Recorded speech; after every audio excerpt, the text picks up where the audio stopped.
Good morning, ladies and gentlemen. Welcome to another episode of Wrong Side Simulations, bringing you the best content from the wrong side of the airplane, the right seat. And as always, my name is Blake, and I'm a real-world flight dispatcher aiming to bring you a little more context to your flight sim viewing experience. Got a quick one for you this morning. I just finished up a 10-hour shift on the dispatch desk, training a new hire. It is my 5th new hire to train in the past month. So a little bit on the lower side of my energy spectrum, but I figured, you know what, I got enough in me that I can rep out one short little flight. So today we are going to be operating Spirit Wings flight, make sure y'all can actually hear me. Anyways, we're going to be operating Spirit Wings flight 3801 service from Sacramento, California down to Orange County, California. Looking at 1 hour and 6 minutes en route from wheels up to wheels down, and boarding is just about finished. So let's get on the airplane. Let's get the APU fired up. Airplane is already programmed, ready to go. We just need to do some final checks, and then we will be on our way. We are operating on aircraft November 697 November Kilo for this flight. Got some amazing work done. Teamed up with a guy who originally made this livery, and sent him some pictures of some real life placards, as well as this placard. We got this placard here and on the captain's side as well, and got him the correct information for this real life airplane, and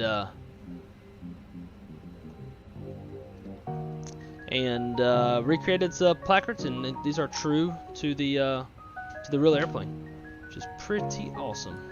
So let's get the APU fired up. We've got about another 22 passengers to board, and then we'll be ready to get out of here.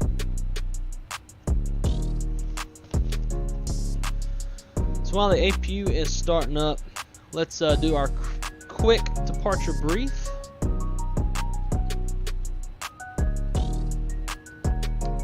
Alrighty, so we are parked here at Bravo 11. It's going to be a right seat takeoff. It's a 320CO for tail strike avoidance. There's no MELs or CDLs that affect the performance of the aircraft. It's going to be a single engine taxi out. And then our taxi route this morning is going to be over here from Bravo 11. And we'll come out to taxiway Yankee, make a right on Alpha up to Alpha 3. Let's see, there is no runways to cross, no hot spots. Terrain is a factor in this area. Weather should be no factor. Before V1 would be my decision to reject the takeoff, come to please stop, set the parking brake, call the flight attendants to their stations, and we'll run any ECAM actions or the emergency evacuation checklist as required. After V1, we're going to go flying. Don't have our engine out altitude just yet, now that I think about it. But we'll speed up, we'll clean up, get the engine out altitude here in just a few minutes once we run our performance numbers. And if we need to, we can go and hold over at Gardo. Have a hold plan there just in case in the secondary if we need to do that. We'll fly our engine out procedure, speed up, clean up. Engine out is whatever altitude, and we are under max landing weight. If we need to come back to runway 17 right. If all goes as planned, we're going to fly the Fithle 3. Our top altitude is 19,000 feet, and we're squawking 2,000 since we are in uncontrolled airspace at this time. APU is available, so let's run that 3-minute warm up for the APU to burn off any excess oil or whatnot, so we avoid any possible fumes in the airplane. So that is all set. Passengers are done boarding. Just waiting to get that final load sheet.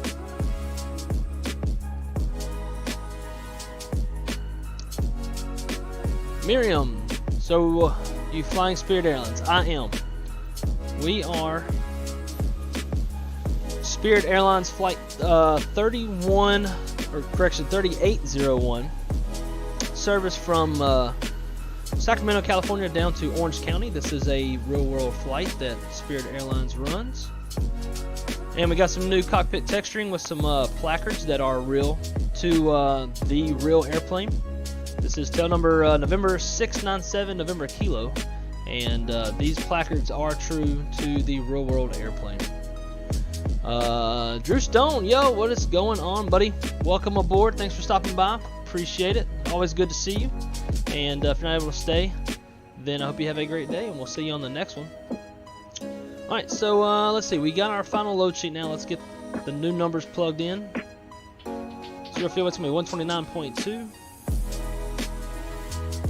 And a CG of 30.7.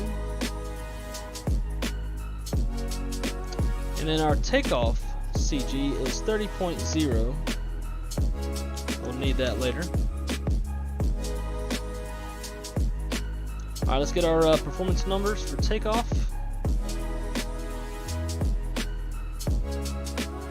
Starting off runway 17 right, it is dry. We're going to go into optimal flat configuration. No toga, any ice will be on, or correction off, and packs will be on. Takeoff weight's going to be 141.7, max landing weight's 145.5 in this airplane, so if we need to come back, we'll be under max landing weight.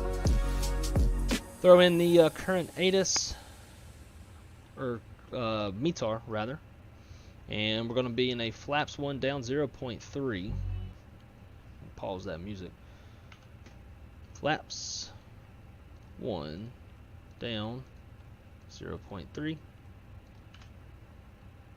Flex up 63.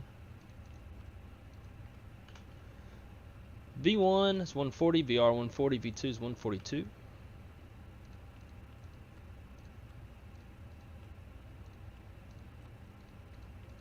And then last but not least, our acceleration climb altitudes is going to be 1030.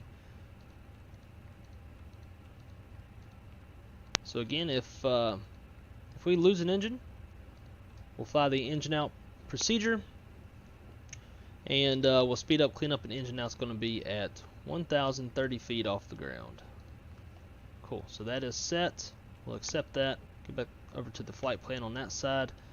And we've got our 3-minute warm-up for the APU, so we can start the bleed. The seatbelt signs on. And let's run an engine fire test real quick. We already did the APU before we started the stream. Engine 2 is set. Cool. So we're pretty much ready to go. We'll get everything buttoned up. And let's see.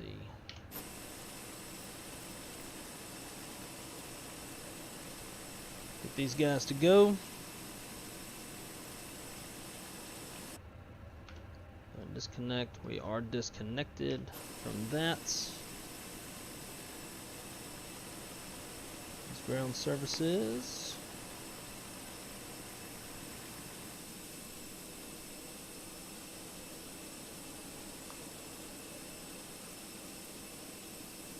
Cockpit to ground. This is ground. Stand by. Wondering if this bell loader's ever going to pull away.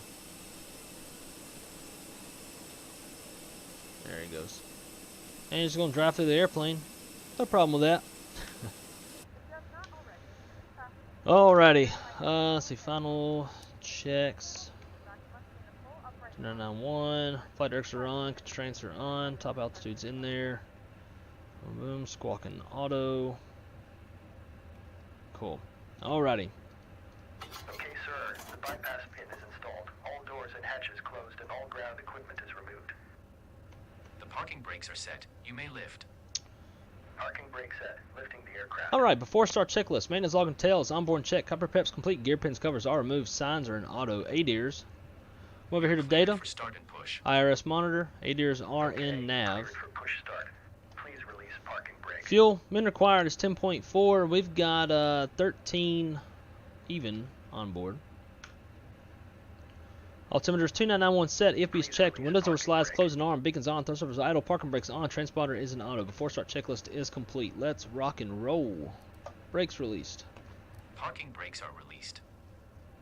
Commencing pushback. You can start the engine. Oh, come on, guys. It will start in the sequence. Get out of here.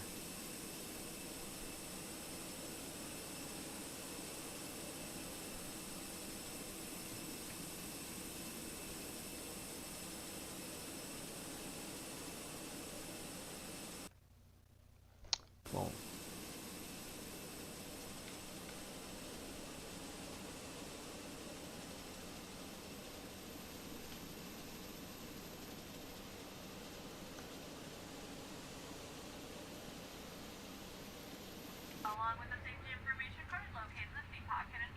And we are rolling number 1.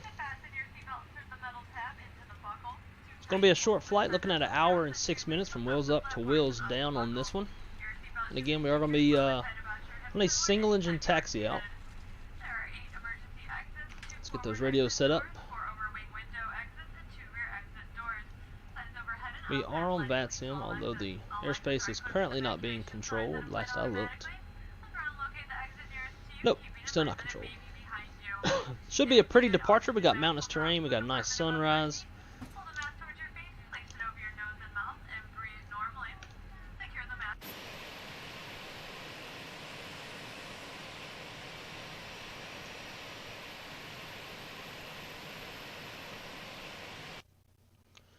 I gotta get a new cable for this. Every time I move the controller, it thinks like it became unplugged and plugged back in, so I get that little lag. It's really irritating. Pushback completed. Please set your parking brake. Parking brake set. Parking brake set. Lowering aircraft. There goes again. We're just gonna stop. Ground. It's complete. You may disconnect. Roger. Good engine start. Clear to disconnect. See you at the side. Alright, so we do have a good engine start on number 1. Position waiting for the visual. So after start flow, engine must select normal, arm spoilers, reset rotor trim, flaps to 1. Trim is down 0.3. TA. Yellow electric pump come on for the single engine taxi, and AP will stay on so we can start the second engine. After start checklist, engine analysis is off, yellow trim is off, rotor trim 0. After start checklist is complete. Let's go and get Sacramento traffic. Spirit Wings 3801 is going to be taxiing over to runway 17 right via Yankee Alpha Alpha 3. Once we depart, we'll be departing the airspace to the south. Sacramento. Here we go. Brakes released.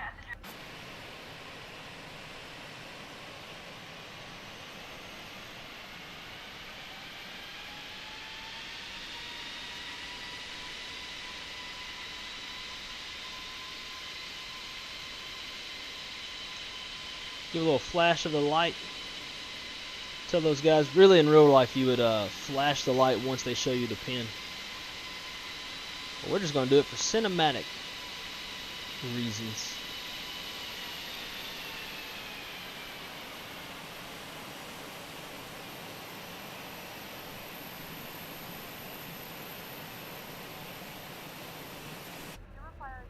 Alright, let's figure out where the hell are we at.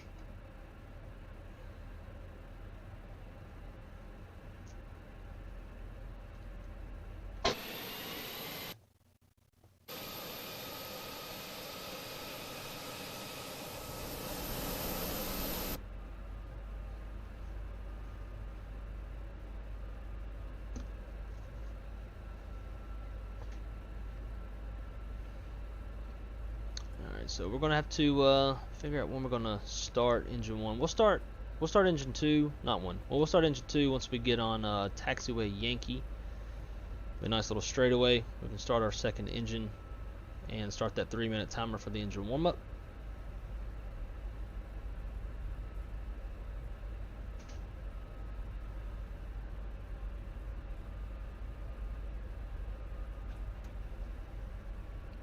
Asymmetrical thrust is real.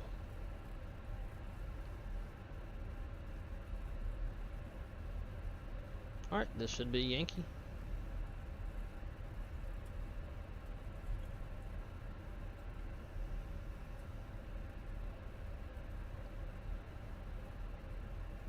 Alright, let's roll number 2.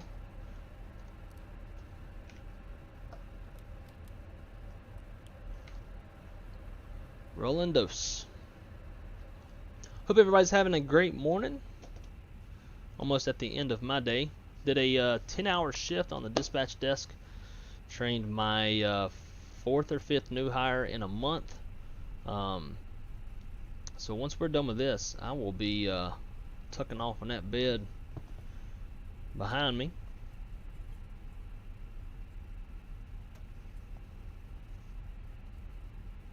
But for the rest of y'all, hope y'all are having a great day. Or start to it, anyways. We're ready for departure. Thank you, ma'am.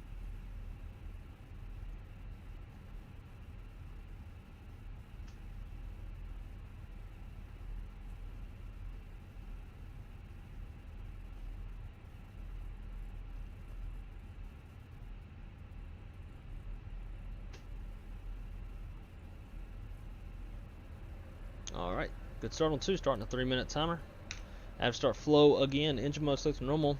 I don't know why the spoiler is disarmed. Boom, boom, boom. Reset rotor trim. Do that after every engine start. And shut off the APU. After start checklist, engine ice is off, yellow trump is off, and rotor trim is 0. After start checklist is complete.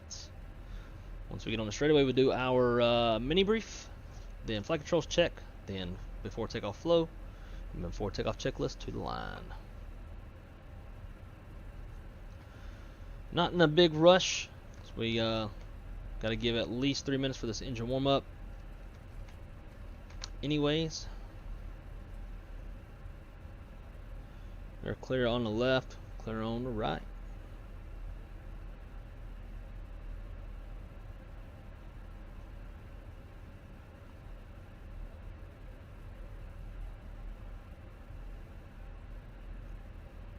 Alrighty, hopefully I don't run off the line doing this. Mini brief. We're departing off runway 17 right. Gross weight's 142.0. Flap figs 1 plus F. Fuel on board 12.8. Correction, 12.9. V1 is 140. V2 is 142. Top altitude is 90,000 feet. And our first fix is Thottle. Such a weird name. Alright, flight controls check.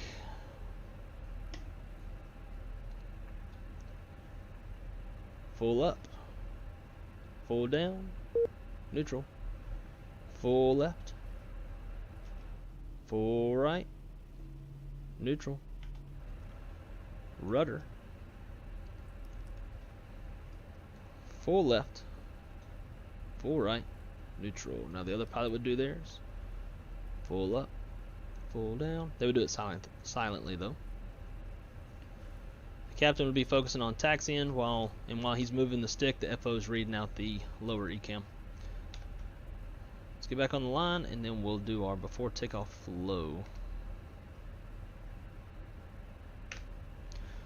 Alright, weather radar, predictive wind shear, TCAS on, TARA, auto brake max, status page check, TO config, and we'll deign the flight attendants.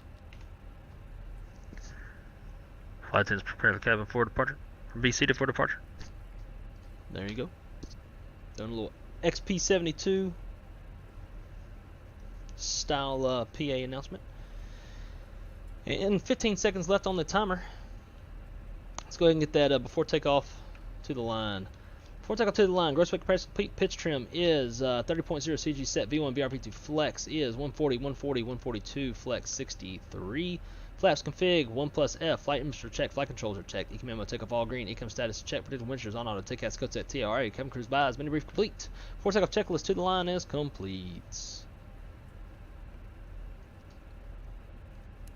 Probably hit a little rolling takeoff on this one. Got our 3-minute engine warm up.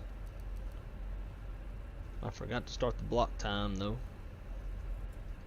That's what happens when you try to do cinematics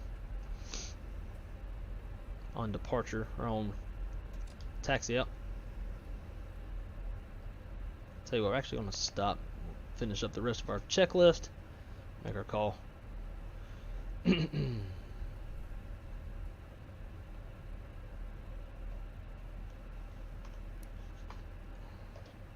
brake sets. Alright, before takeoff checklist, below the line, takeoff runway 17 right is confirmed, as we saw the panel on the ground, and the signs outside are kind of meh. You can see it out there. Let's see what's after that. Should be fuel. Yep, fuel. Min required 10.4. We've got 12.8 on board. Engine mode selectors, normal bleed packs are set before takeoff. Checklist all the way is complete. Sacramento traffic. Spirit Wings 3801. Departing runway 17 right. Going to be exiting the airspace to the south. Sacramento. Alrighty. Lights, camera, and action. Let's rock and roll, shall we? Get this done so I can go to bed.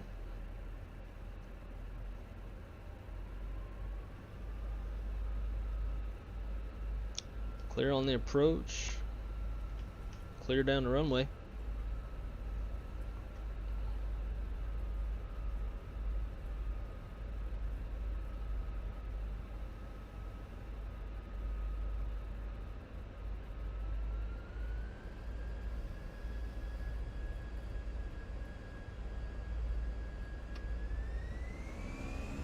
Man flex, SRS runway, Arthur's blue.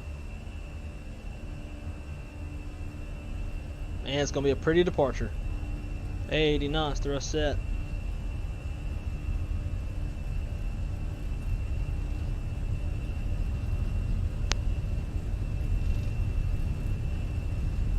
B1 and rotate.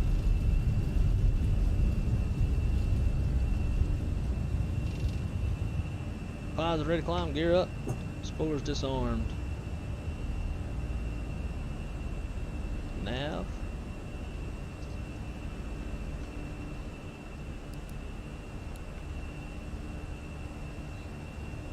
Cranking and banking. Climb. Acceleration, climb altitude. Gonna nose her down. Look for positive trend on the airspeed. And maybe today it'll come.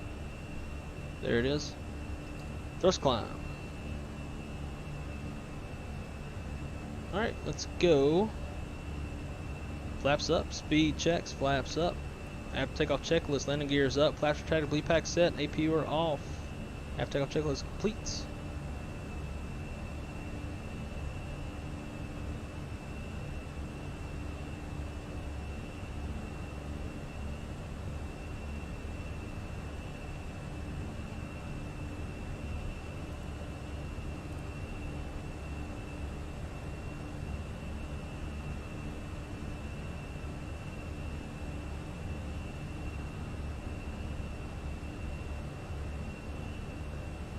Not sure if I want to set the autopilot so we can get these views, or if I just want to keep on hand flying.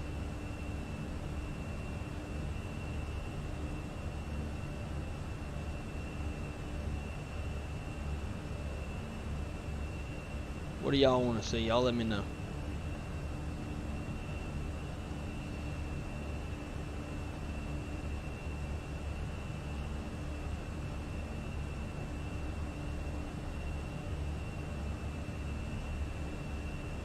Checking those temperatures as we see those clouds coming. Currently, not icing conditions, but in probably another 1,000 feet or two, temperatures will be cold enough that with visible moisture, which is what clouds are, it will be icing conditions. And now it is cold enough to be icing conditions. So let's go ahead and get that engine anti-ice on.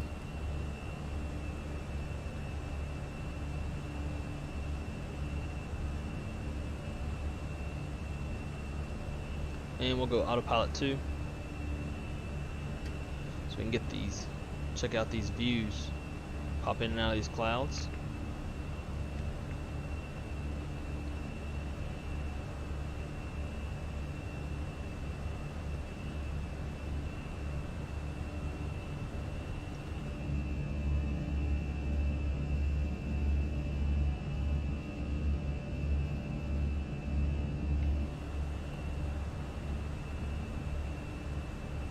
And I'm going to go ahead and kill those landing lights so that a pilot's life won't ding me.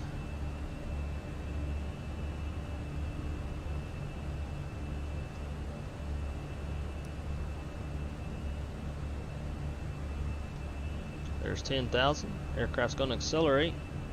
And we're going to let the flight attendants know that we just crossed through 10,000. And we're going to leave those seatbelt signs on until we get close to our top of climb. We know we got good rides. Nobody's gonna get thrown around back there.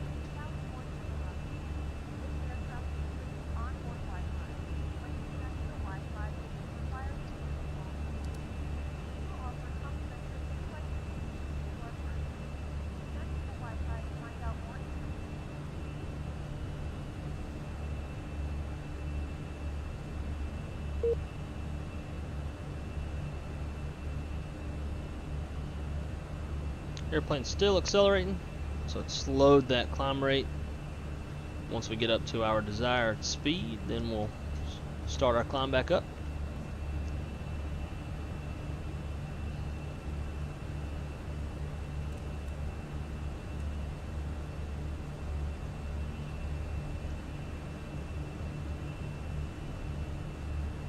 And there it goes. PSI is increasing. This should look pretty nice.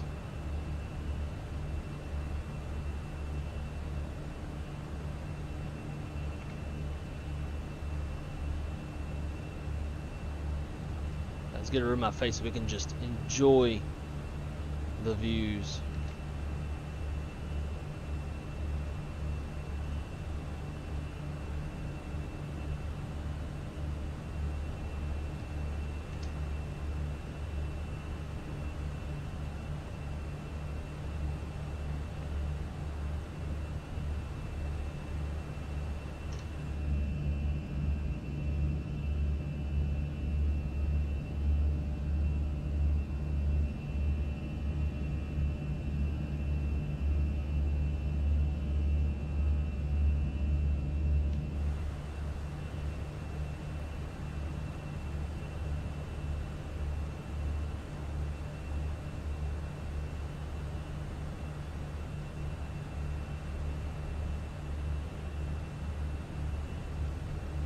And the upper ECAM says that ice is not detected, but again, we are in icing conditions based off the temperatures and visible moisture of the clouds, so we're going to leave it on. And honestly, I don't think Spirit airplanes have that installed, the ice detection system. Not 100% sure, but I can always verify that.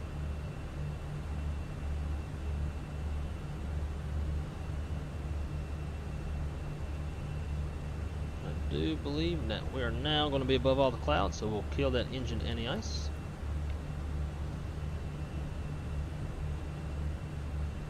And now we're just cruising.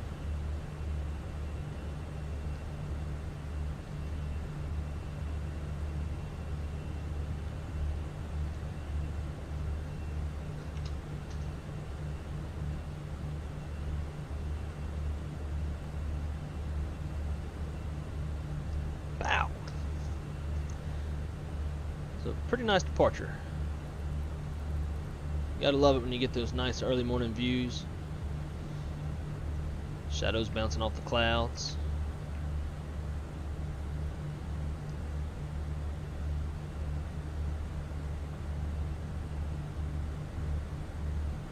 But really, in real life, what we would be doing in the cockpit is a little something like this. Like, sun's bright, we don't want to be blinded this early in the morning. And we'd be doing a little something like that.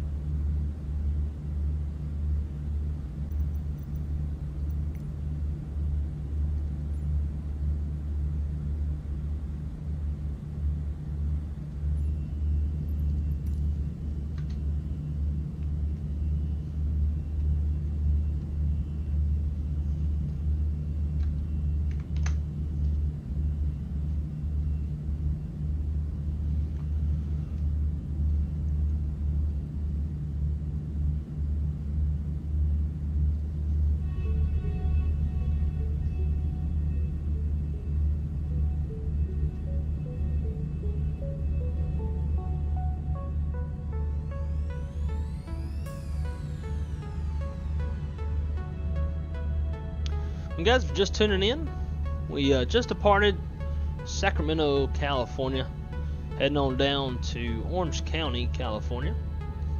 Spirit Wings 3801, roughly an hour, 6 minutes en route. So we probably got, I don't know, maybe 50-55 minutes left. Once we get to the top of climb, I'm going to do a couple different things. We're going to, that's awful loud in my ears.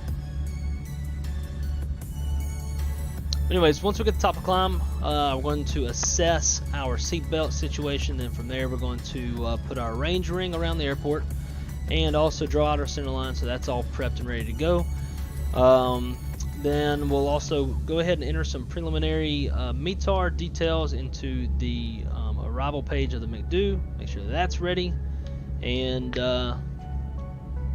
from there, figure out when about we need to brief our approach, and then make our way in.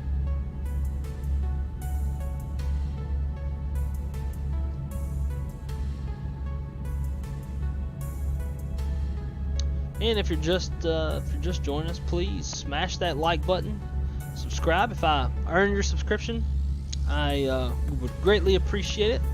And always make sure you hit that notification bell so you know whenever I'm go live.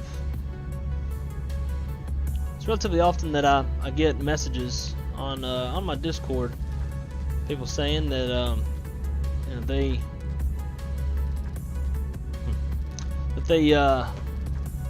never know, like when I'm going on, like they don't get any notifications. Like, well, you gotta hit that notification bell button, apparently.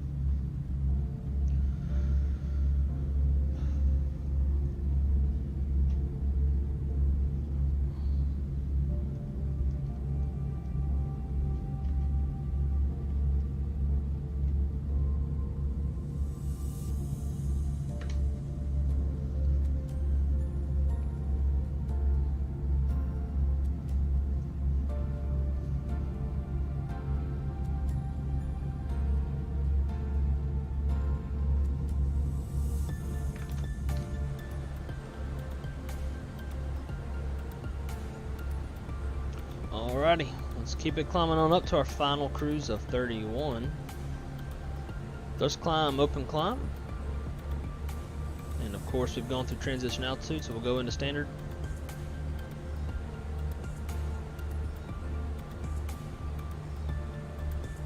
And now we're starting to get out over these mountains we'll be able to see once we're past this cloud base.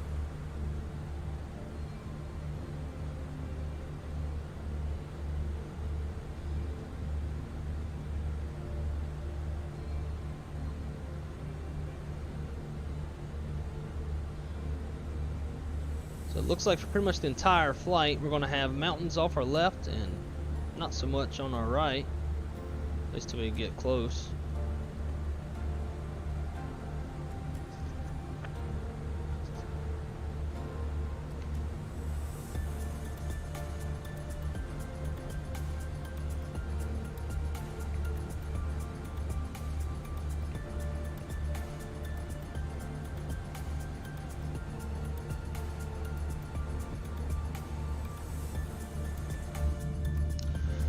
So especially on a route like this where we're in the vicinity of so many mountains, especially pretty big mountains, we'll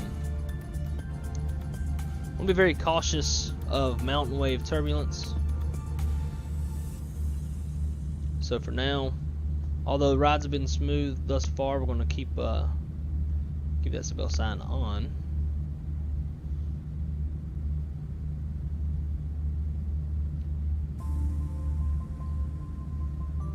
San Francisco is being controlled.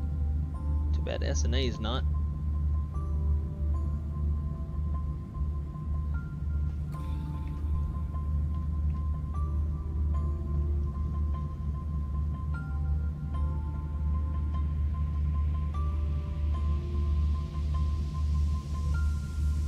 And I'm gonna go grab something to drink real quick. Shall be right back.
Alright.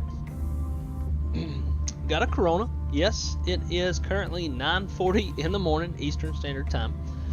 But again, for those of y'all who weren't around in the beginning, I did just get off of my flight dispatch shift around 7:30, and so for me, this is about 8 o'clock in the evening. We'll be going to bed after we land, so having me a nice little evening beer, even though it's not evening for y'all. But cheers to you beautiful people who wanted to come stop by this morning. Hope y'all have a great day, and I'll take a sip for y'all.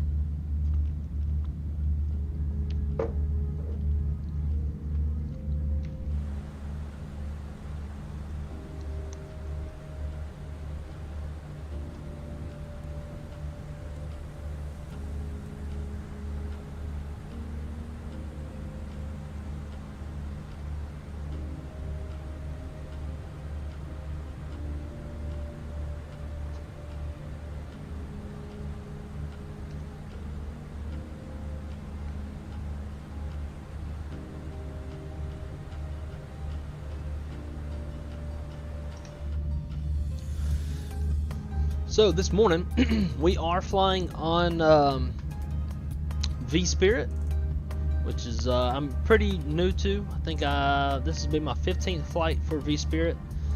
We're also flying that in parallel to a pilot's life. So it's pretty fun. Pilot's life, generate my schedule on that, and then I'll go fly that schedule on a pilot's life as well as on V-Spirit.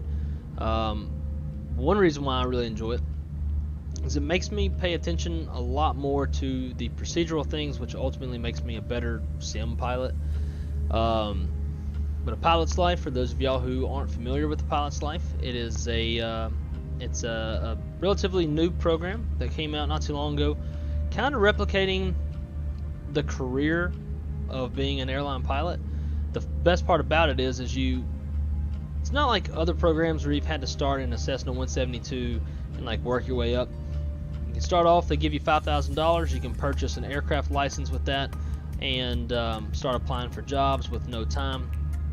And then as you build your flight time and you build flight time in particular aircraft types, you can start applying for better jobs, higher pay, that kind of stuff. And their servers will analyze your realistic chances and probability of getting that job.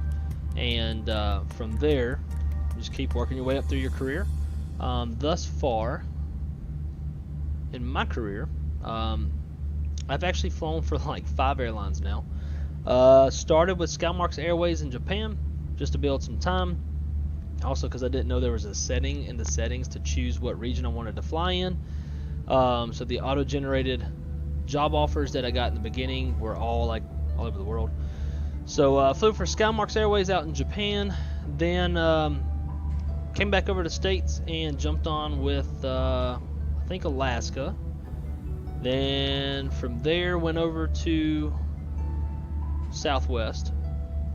Kind of got bored with the 7.3. I'm a little bit more of an Airbus guy. I dispatch I dispatch flights in real life, and all of my airplanes are Airbuses, so I specialize a little bit more in Airbus. I'm a little more put together with Airbus, and I really just get tired of having my TCA Boeing yoke in my crotch all the time. Like, it's nice to actually have my desk, kind of like you have a tray table in Airbus.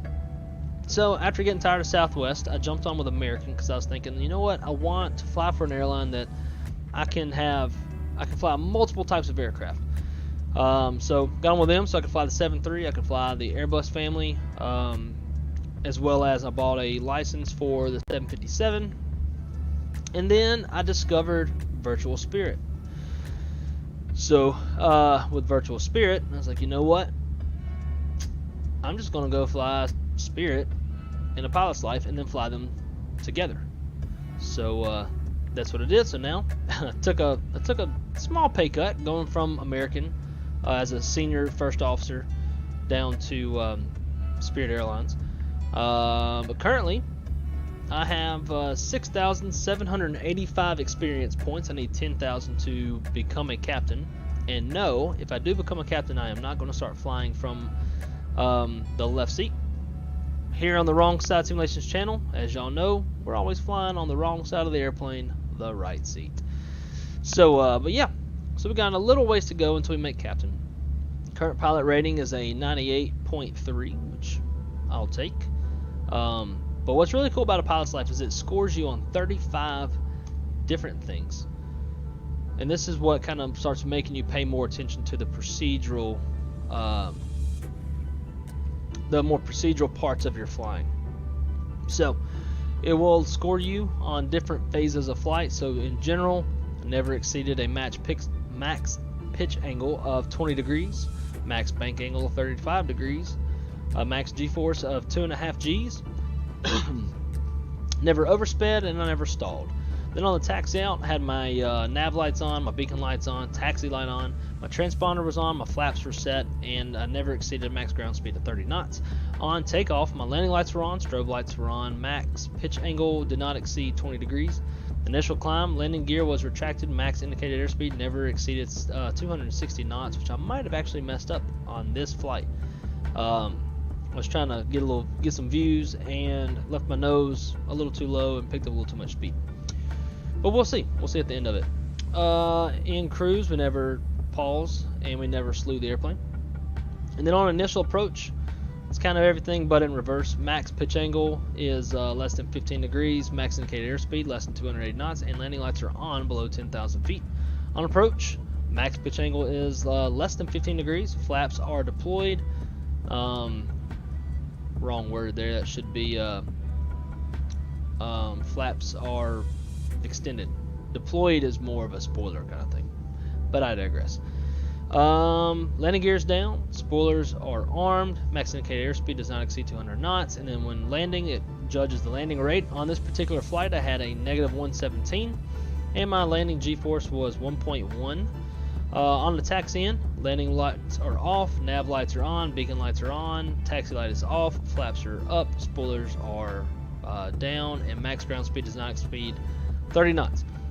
So you start paying attention to all that kind of stuff so that you get the most experience points as possible so you can build up to the next rank as quickly as possible. So that's a pilot's life. In a pilot's life, you will go and you'll generate a schedule. So as you see right here, Sacramento to Ksna is the current flight that we're flying. Then after this will be Ksna to Vegas, Vegas to Phoenix, Phoenix Vegas, Vegas Denver, Denver Vegas, Vegas San Diego, San Diego Vegas, and Vegas Phoenix. All round trips. There's a lot of Vegas stuff, but it's pretty typical, especially for a Vegas-based pilot, which I am not. You can bounce, you can pick whatever base, you can do random trips, you can do random control, random round trips, a bunch of different stuff. So anyways, that's my schedule. Generate that, and then I fly it in parallel with the pilot's light, or not pilot's light, but V Spirit. So here's V Spirit. Actually, let's go real quick. Let's kill that seatbelt sign, and we'll make a little PA announcement real quick. And ladies and gentlemen, for the cockpit, we've reached our cruising altitude of 31,000 feet. We'll be airborne for about the, we'll be in cruise for about the next 30 minutes, and we'll start our descent into Ksna here shortly. And once we get a little bit closer, we'll brief you on the weather and what our arrival gate will be. As always, I want to thank Flying Spirit. Sit back and relax, and we'll talk to you soon.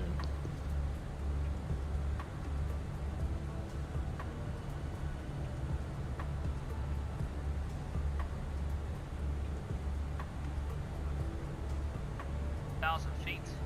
We'll be airborne for about the, we'll be in cruise for about the next 30 minutes, and we'll start our descent into Ksna here shortly. And once we get a little bit closer, we'll brief you on the weather and what our arrival gate will be. As always, I want to thank Flying Spirit. Sit back and relax, and we'll talk to you soon. Sweet. Alright, so check this company message. See what's going on with it. Maybe we were late. Maybe we are just getting our gate info. And looks like gate info. Alright, so for flight 3801 arriving into Orange County, it's going to be gate 21. It's got ground power, it's got air, no ops frequency, and keep the APU shut down when able. So we'll do a single engine taxi, and we'll have to start up our APU for that. If we time it right, the APU won't be on for very long, so as soon as we shut down one in the gate, we can shut down the APU immediately, and it will quickly shut down versus having to do its cool off period and all that stuff. So gate 21 is where we're going to be parking. I think I have payware scenery for this airport, but I'm not sure.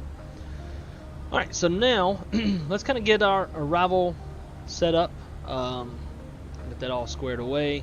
So the first thing I'm going to do, I'm going to put a range ring around the airport. We're going to do Ksna. And we're going to do a 5-mile range ring, so I can start getting fully configured at 5 miles. I'll usually stay about 170 knots to 5 miles, then get fully configured. Next, I want to get my final approach fix.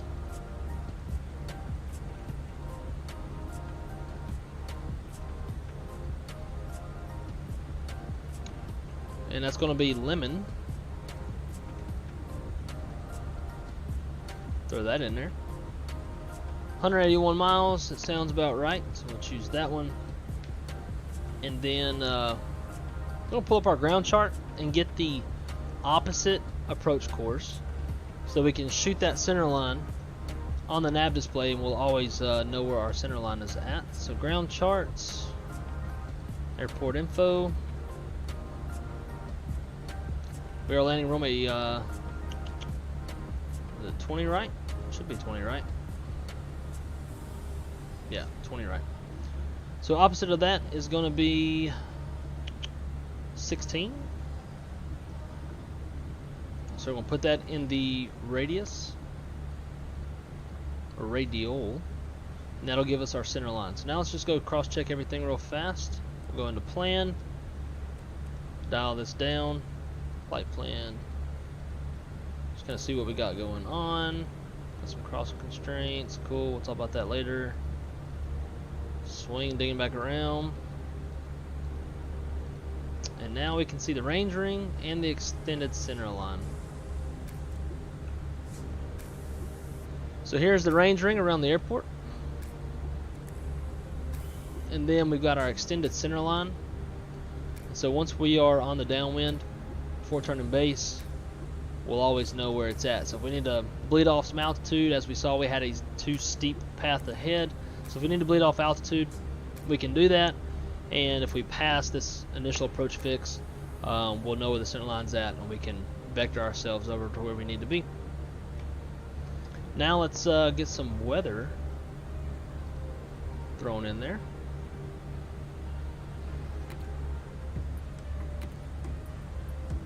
Alrighty, winds are going to be 160 at 7. Perf. Next. 167. Temperature's 21, 2991.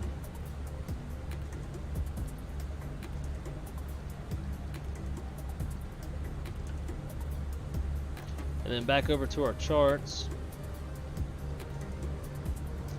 Get the minimums real quick. Where's 21 at? Alright, cool. Very last one. I'll make it easier to find. Well, you got this one on the side, but we don't care about that. We're going to come all the way down here. Maybe I don't have payware senior. I don't know. I can't remember. Alright, approach. ILS 20 right. Minimum for the standard Cat 1 is going to be 200 and a half. So we do 200. Cool.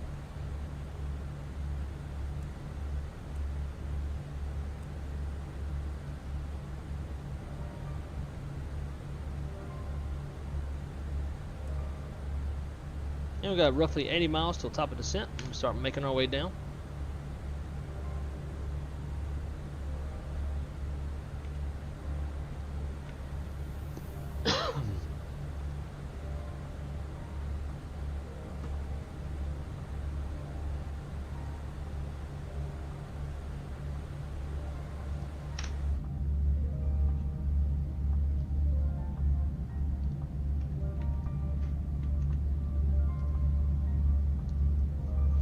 So, V-Spirit. The APPRs that you saw for the gate information is actually courtesy of V-Spirit, which is part of the reason why I kind of got, I don't know, got excited about the virtual airline and wanted to fly it. I saw the APPRs on, I believe it was V1's stream. But nonetheless, I haven't seen another airline do that. I'm sure there's probably is other ones. If V-Spirit can do it, I'm sure all the other ones can do it. But I hadn't seen that though, so I was like, you know what? Let me go look into this V-Spirit thing. So went and joined V-Spirit, and we could just make a quick little run through with what they do, how they do things. So you got the dashboard, shows you how many pi reps you filed, your average landing rates. How many hours you've been flying, your next rank if you hover. I got roughly 75 hours until I reach my next rank. And then points, which is also required to get to the rank. I'm sure I'll probably have the points before I have the time. Yeah, if you want to book a flight, well actually, since we're currently flying our booked flight, we'd have to go to book next flight here. We can also track our flight, which should bring up a map. You know, it's all typical virtual airline stuff, but I find it pretty fun. But I guess what I'm getting to, my favorite thing about V-Spirit is that it too judges you on multiple factors, other than just fly a flight, land less than 500 feet per minute, and your pi rep is filed. It gives you points based off of other procedural things, such as, and we'll go to, let's see, where do I go to my pi reps? Usually it's over here, but we're flying right now, so I don't see it.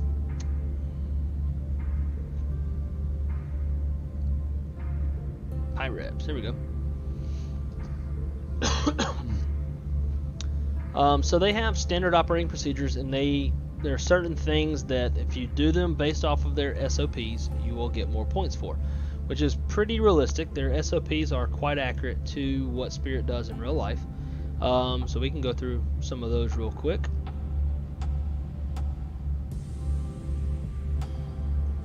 So you want to do a single engine taxi out, single engine taxi in. You want to start engine 1 first, and those 3 things are Spirit SOPs. As best as possible, they would like pilots to do a single engine taxi out, single engine taxi in, to save fuel, and then they also start engine 1 first. So being that is how Spirit does in real life, V-Spirit gives you points if you do it the same way. So as you can tell in this one, single engine taxi departure, got 10 points for that. Single engine taxi arrival, got 10 points for that. Got 30 points for being connected to Vatsim. Cool. My engine start sequence was engine 1 first, so I got 10 points for that as well. Had a good landing, so I got 35 points for that. Engines were shut down at the gate when I finished when I filed the PIREP, so you get points for that. It's kind of weird. Flight length, so the longer the flight, the more points you get. This flight was between an hour and 2 hours, so I got 20 points for that.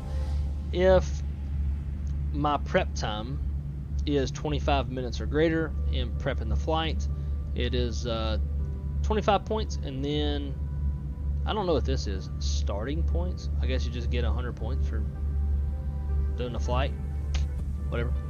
Then just like everything else, gives you a rundown on your flight. So we landed at 116 feet per minute. We were on Vatsim. We carried 158 passengers. Our average taxi out time was 11 minutes. All that seems pretty long. Oh, so the average for that airport is 11 minutes. I was at 12, almost 13 minutes.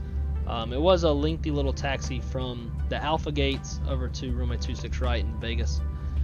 Yeah, it just gives you all your, all your little info and stuff. But I like to couple this with a pilot's life, and as you start really trying to focus on meeting all of the procedural requirements with a pilot's life and the procedural requirements and the SOPs of V-Spirit,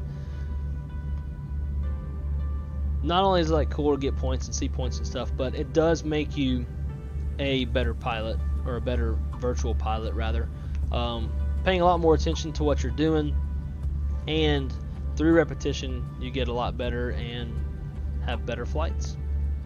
For me, one of the biggest things that helps me out is doing the checklists. Ensures that there's not anything that I've missed, and get points. I do think it's pretty cool. Like, points in a flight sim kind of sounds a little weird, right? Like, a lot of folks, when Microsoft announced Flight Sim 2020, a lot of folks were kind of afraid that it was going to be what Microsoft Flight was, which was kind of arcadey. And I think this is a good way of making the flight not arcadey, but still having like more purpose to your flights, and trying to achieve something, trying to get the points, trying not to just mess up in general, like on the procedural things.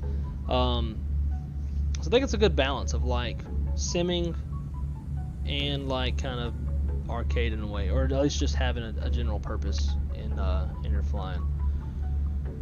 In fact, like used to, once I started streaming, I couldn't imagine flying without streaming. And then a pilot's life came along, and then I started doing this V-Spirit stuff.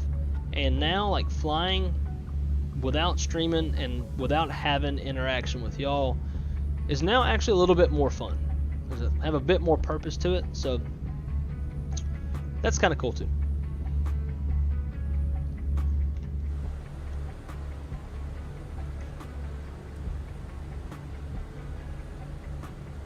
Alright, so that top of descent's coming up.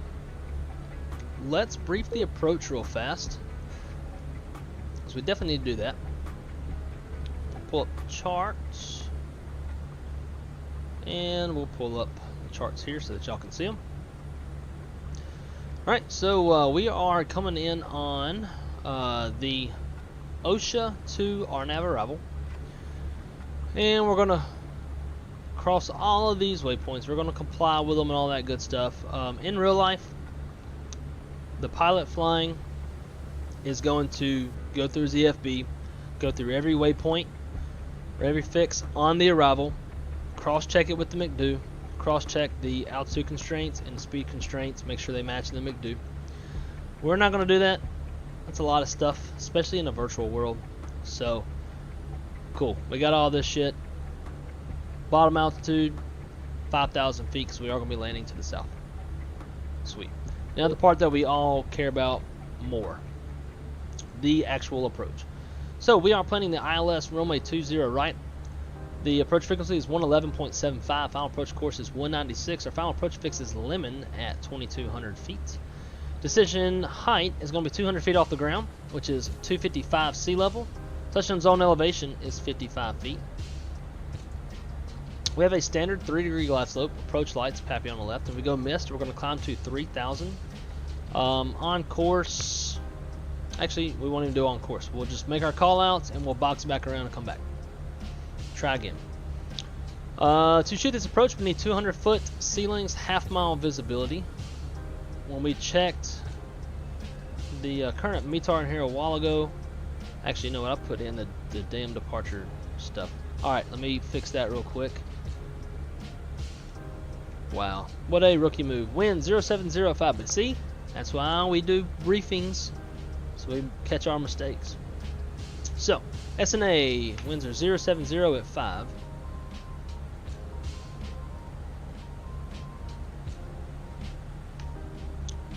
And then we got temperatures 19, 2995.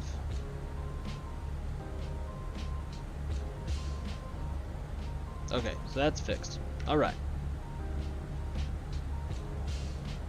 Let's back over to the charts.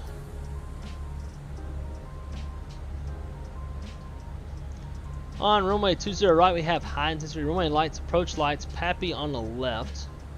Has a 30-degree glide slope on that Pappy. It's grooved and RVRs are reporting. From the glide slope, we have 4,813 feet of usable runway, and it's 150 feet wide. Pretty short. So once we land, and hopefully don't float too far, we'll exit at either Echo or Delta, depending on how much I suck today. And we are going to be taxiing down Alpha to park at runway 21. Being that this is an ILS approach, we're going to arm our ILS push buttons, and we're going to go auto brake medium for this short ass runway. And we have crossed our top of descent. We'll go open descent, put in our bottom altitude to 5,000, 3,000 blue, 5,000 blue, thrust idle, open descent, and we're going to catch back up to the green dot, which is our glide path. Let's go prog page, roughly 1,800 feet high, not a big deal. Ksna 20 right. Put that in the prog page so we can see our distance, so we can help us out making our calls. And again, guys, if you are enjoying the content and if you're learning anything, and if you have any questions about flight dispatch, because I am a real world flight dispatcher, please like and subscribe and ring that notification bell so that you can always know when I'm on here. And if you ever have any questions or want to learn anything about flight dispatch, let me know. I am in the process of scheduling a show with Blue Games and XP72 to be on their Blue Experience and talk all things flight dispatch and aviation. So if that's something y'all will be interested in, stay tuned to my channel. I'll be letting y'all know about that. And also, you're more than welcome to join my Discord. If you ever want to chat with me directly on my Discord, join there and hit me up.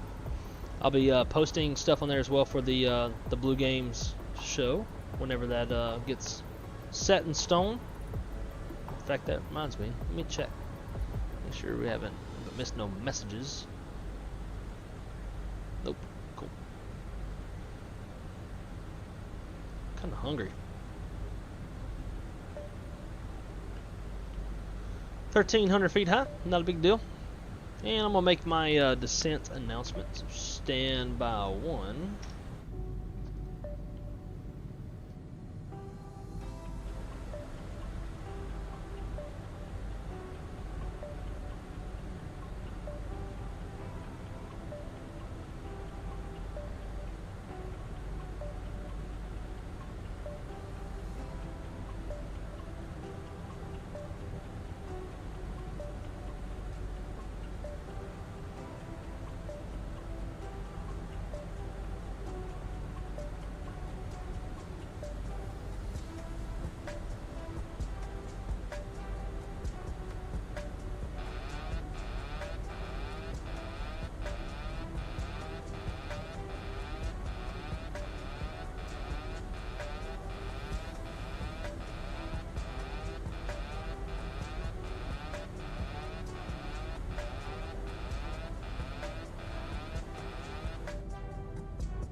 Cockpit, we have started our initial descent into Orange County.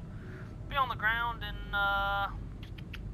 let's see here, we're going to be on the ground about the next 20 minutes. We're going to leave the seatbelt sign off for the next few minutes, but if you need to use the bathroom, please feel free to get up and do so now. We'll be turning it on in the next few minutes. As always, I want to thank you for flying Spirit. We hope to see you on a future Spirit flight. Current weather in Orange County, winds are light from the north. And got some overcast.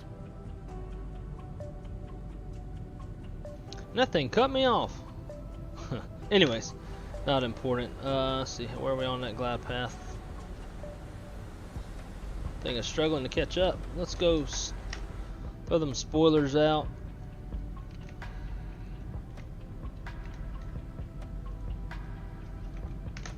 Help us come down a little bit faster. Now she's coming down around 3,100 feet per minute.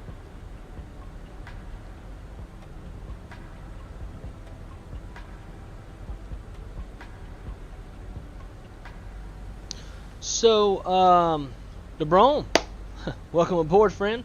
It's good to see you.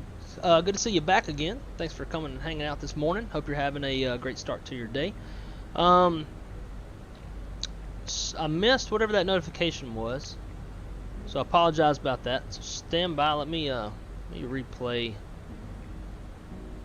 that on here because I don't want to miss. It's a little rude if you ask me. I don't want to be rude.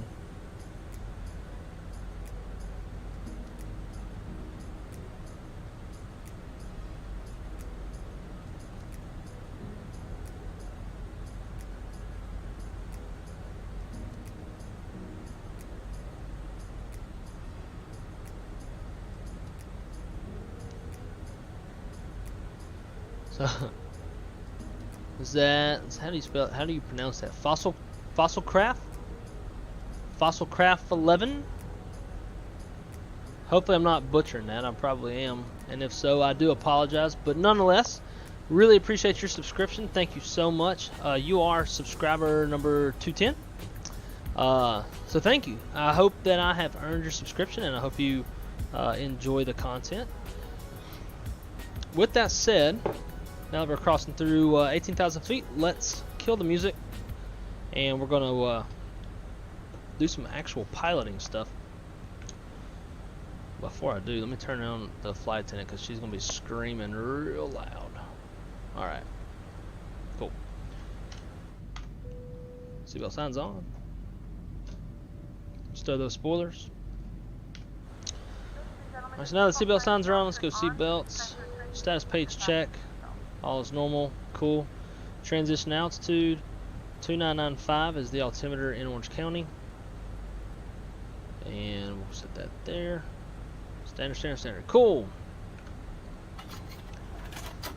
Alrighty, approach checklist. Briefing is complete. Approach stable by 1,050 feet.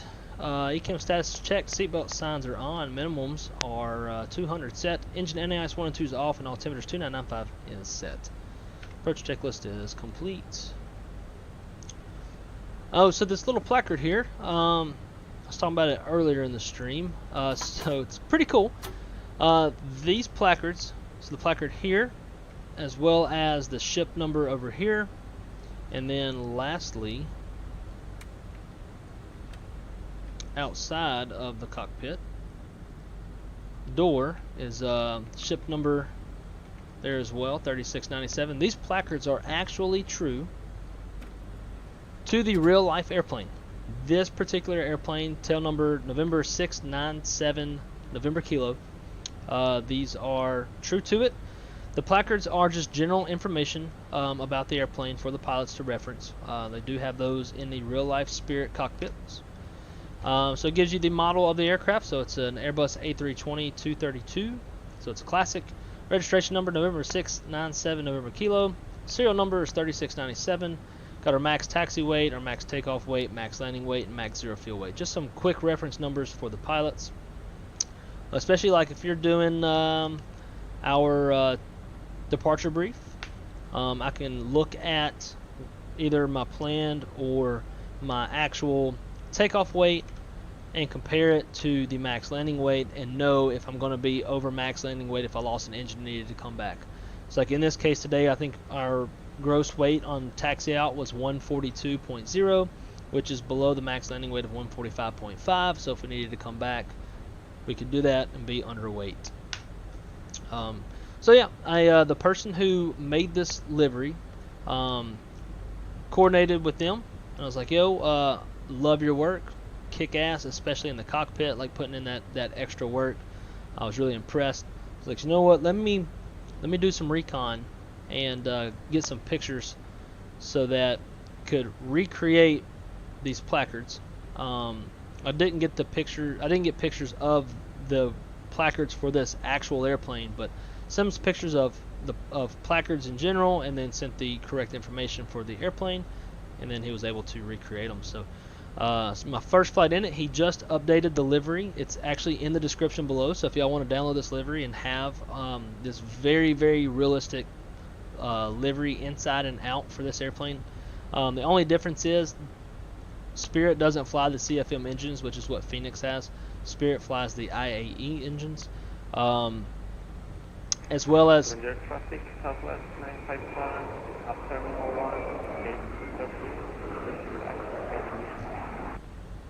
1, also too, I do believe this airplane in real life has sharklets.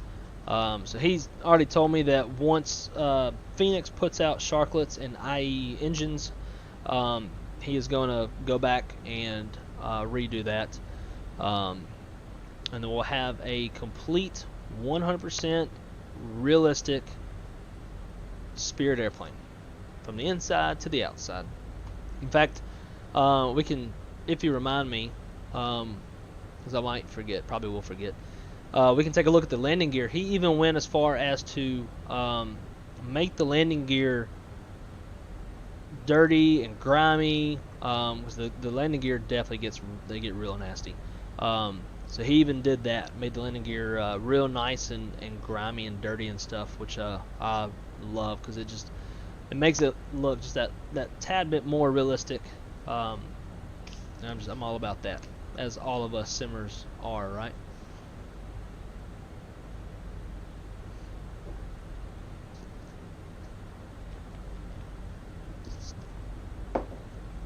And yeah, I'm drinking a beer at 10 o'clock in the morning, but I did get off a 10-hour shift. So currently for me, it's like 8 p.m. because I will be going to bed as soon as we are done with this. Let me get the recorder open so that hopefully I don't forget. And I did just update it, so it should be up to date and working well. Yeah, let's get a pilot's life pulled up so I can tell. A pilot's life is a little weird on how it judges the altitude, so I always want to check and see what data it's looking like to make sure that I am. So like right now we are below 10,000 feet, and it just crossed 10,000 feet in here. It's like 200 feet high. So had I turned my landing lights on at exactly 10,000 feet, it would have dinged me points. So I don't want to do that. Dang, this girl don't even know where we're going.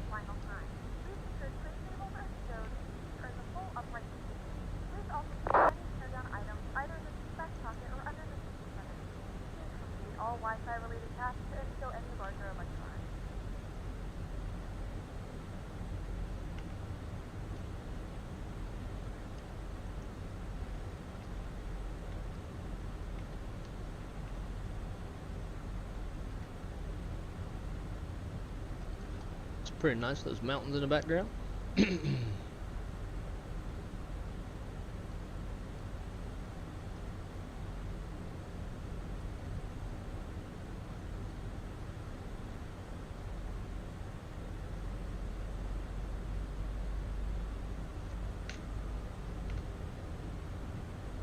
Speed.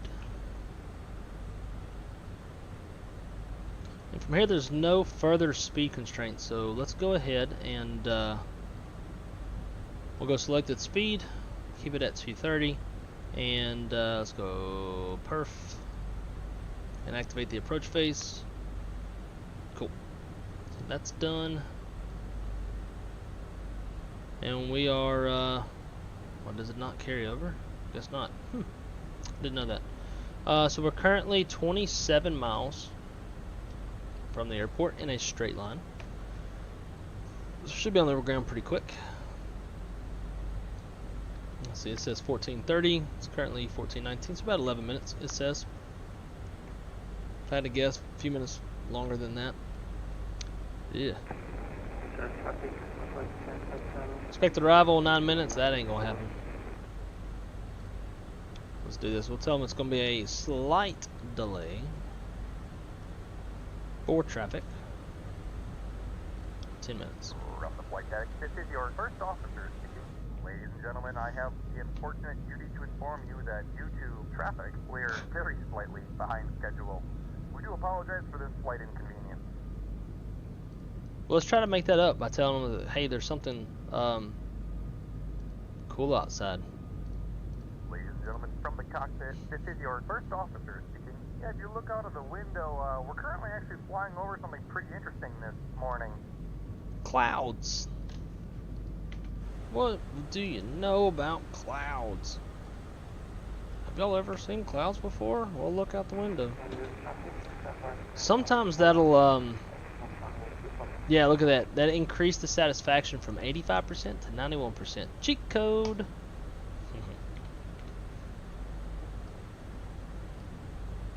Can barely understand this dude that's talking. Well, I guess we'll start making some call outs so they know that we're inbound. I don't even know if he's coming into Orange County or not, but it might be LA.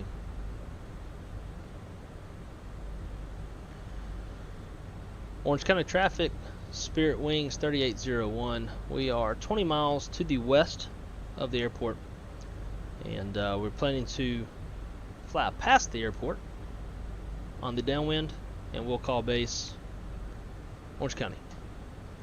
Bound to the bow bow.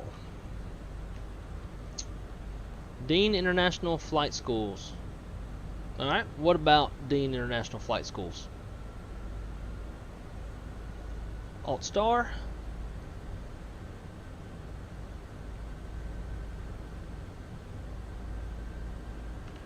And let's cheat a little bit. It's not really cheating, it's just call a shortcut. Let's go to whatever that is. Direct bear. Insert. Now we're direct bear. Hopefully that'll speed things along just a little bit. Our initial approach fix needs to be crossed at what does it have in here? Honeycomb, 2,800 feet. Cool, so we'll do that. We'll get down low to 2,800 feet and make a little more of a shallow approach. Got to be stable by roughly 1,100 feet. Technically it's 1,050 feet because it's 1,000 feet plus touchdown zone elevation, which is 55 feet, so it'd be 1,055 feet. But this thing doesn't count in like fives, so we'll just round it up to 1,100 feet.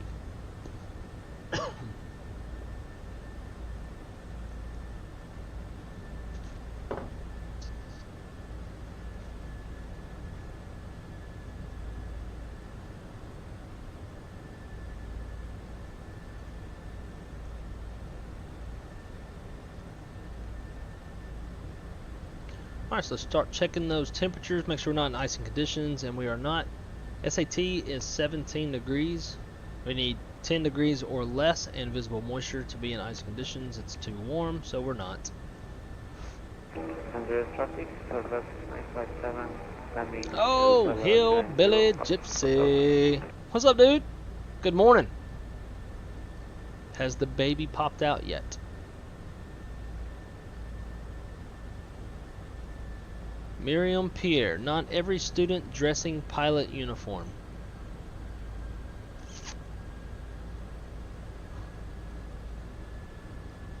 Got that right. Miriam, not too sure what you're trying to say. Dean International Flight Schools, not every student dressing pilot uniform. So not every student wears a pilot uniform?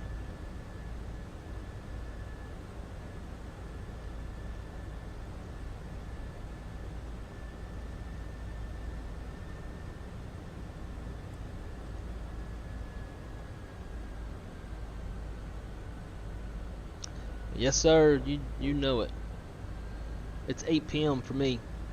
And I finished training another newbie last night. I think it's newbie number 5. I got another newbie today. I've got 2 days with him. And then I've got my last newbie for 2 days after I come back off my off days and then transition over to dispatch manager. Tired of training. It is so old. It's so old to like sit down with a new person in front of my computer and be like, alright, so here's how I do things. Here's how my setup is, and here's why I do this, and here's why I do that, and here's why I don't turn that on, and here's why I do turn this on. And this, I look at this, but other people don't. So take it for what it's worth. And so old. So old. Alright, so we need to cross Hook'em at 2,800 feet. So I'm going to start my descent a little early.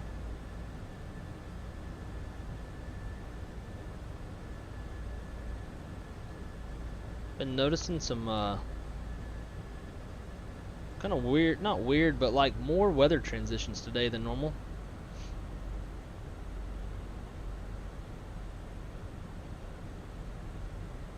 We'll slow down to 210.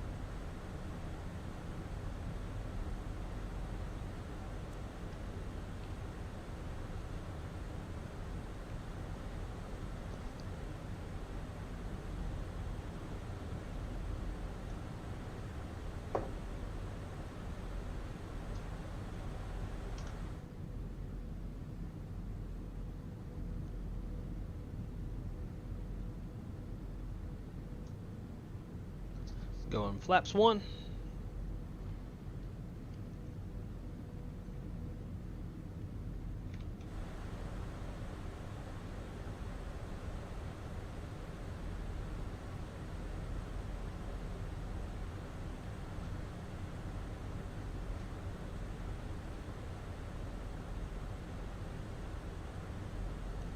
Slow down to 180.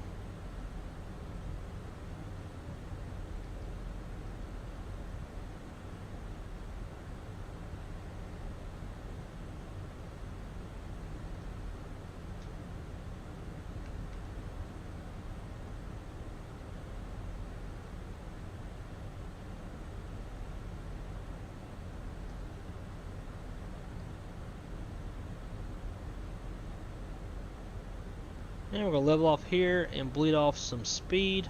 Alt star. Let's go direct. Hook 'em. Insert. Making that turn. Alt. Stowing the spoilers.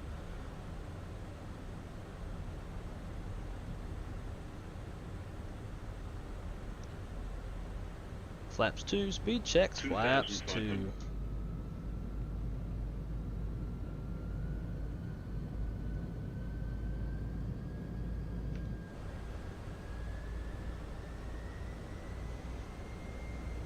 Nicole!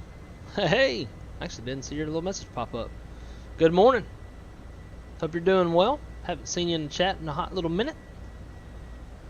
Hope all is good. Welcome aboard. Came in just right on time. In fact, I should probably get ready to turn on this recorder. Alright, I'm going to arm the approach. This is a really short runway, so we want to be configured a little early be on speed a little early.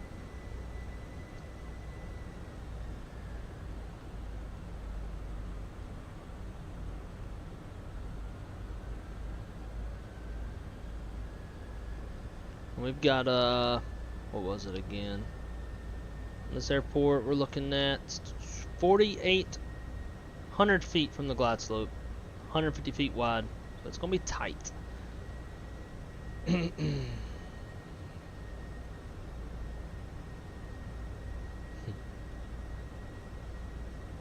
So Nicole, don't judge me. It's 8 p.m. for me. I worked last night. Got off this morning at 7 in the morning, so you know, having a little brewski. Our missed approach altitude is 3,000.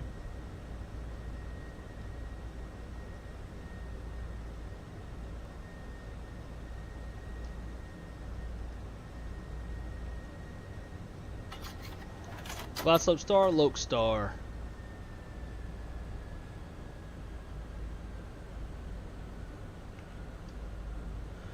Orange County traffic, Spirit Wings 3801, 9 mile final, runway 20 right, Orange County. Alright, glide slope, localizer.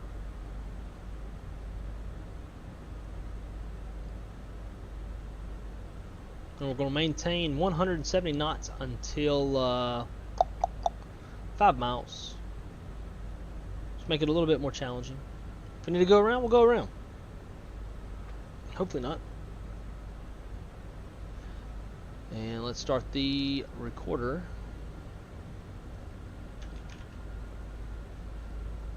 And we're recording.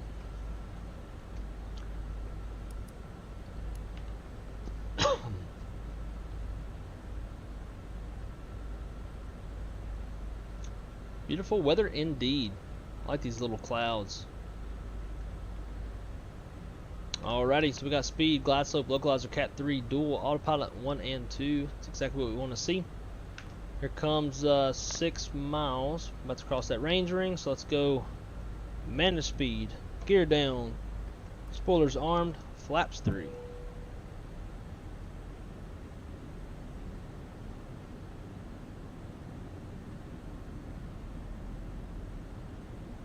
And flaps full. Landing checklist. Cabin crews advised, auto thrust speed, auto brakes medium, EKMO landing all green. Landing checklist complete. Here we go. Not gonna be able to plant this one down nice and smooth. 1,000. Actually, we're gonna try and do it nice and smooth. If I need to go around, we'll go around.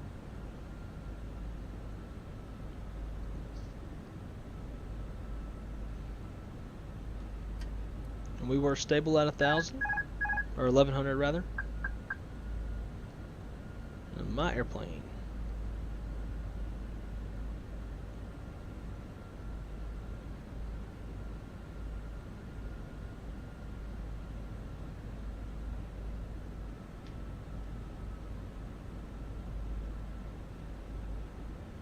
Got a left quartering tailwind from the back side. A little bit of a tailwind, that's gonna 500. It's gonna make it a little bit harder to get her down where we want it. 400.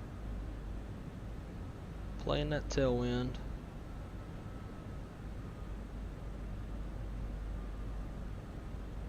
$100 above.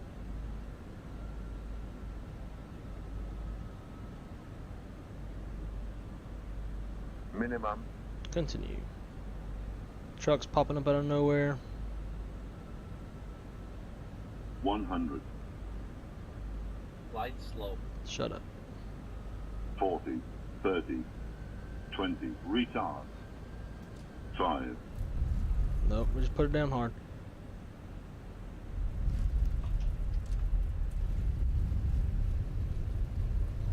Yeah, that was hard.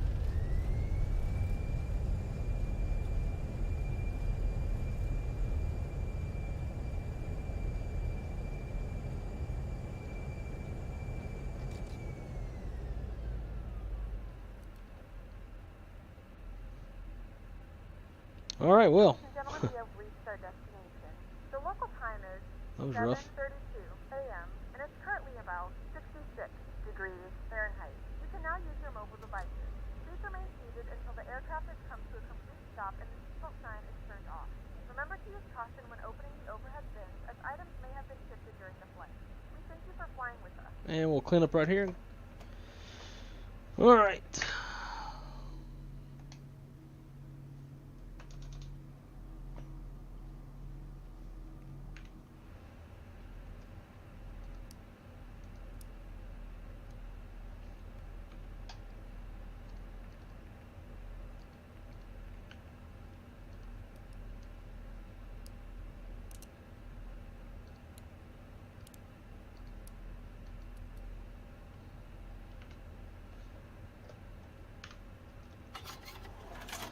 After landing checklist, exterior lights are set, flaps are retracted, TCAS 2 standby, engine mode selectors normal, ground spoilers disarmed, radar and predicted wind shear is off. After landing checklist is complete. I'm just going to kind of taxi a little slow and wait for this 3-minute cooldown so I can do my single engine taxi in and make sure I get my points on V-Spirit.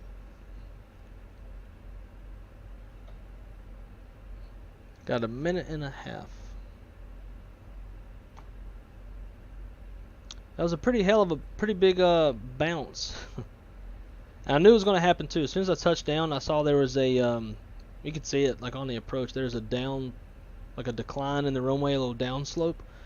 So I hit on the top side of that, and I knew that as soon as I hit, it's like up. Now like the runway's running away from me. So it's going to be a hell of a bounce. But whatever, we made it. In fact, we didn't even go all the way down to the end. So I'll take it. 45 seconds till we can shut down. Got a visual on our gates.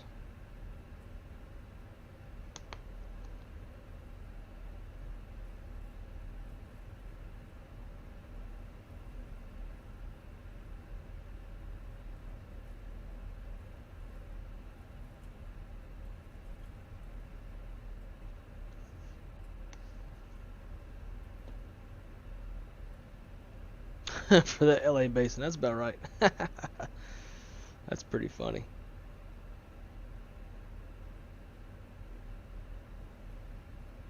And there is 3 minutes. Yellow electric pump on. Confirm engine 2 shutdown. Confirm engine 2.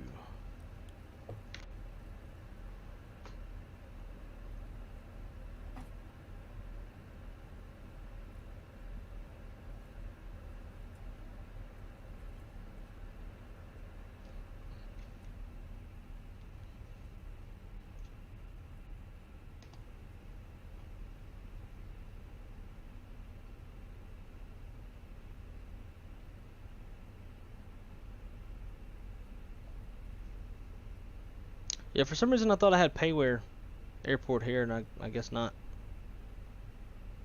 I am in the process of getting as many Spirit airports as I can.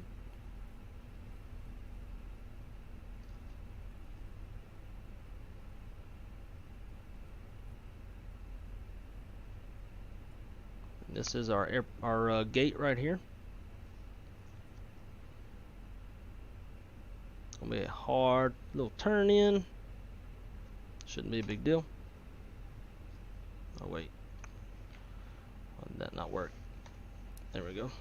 Gotta make sure that light is off before we set the parking brake, otherwise it will dock us.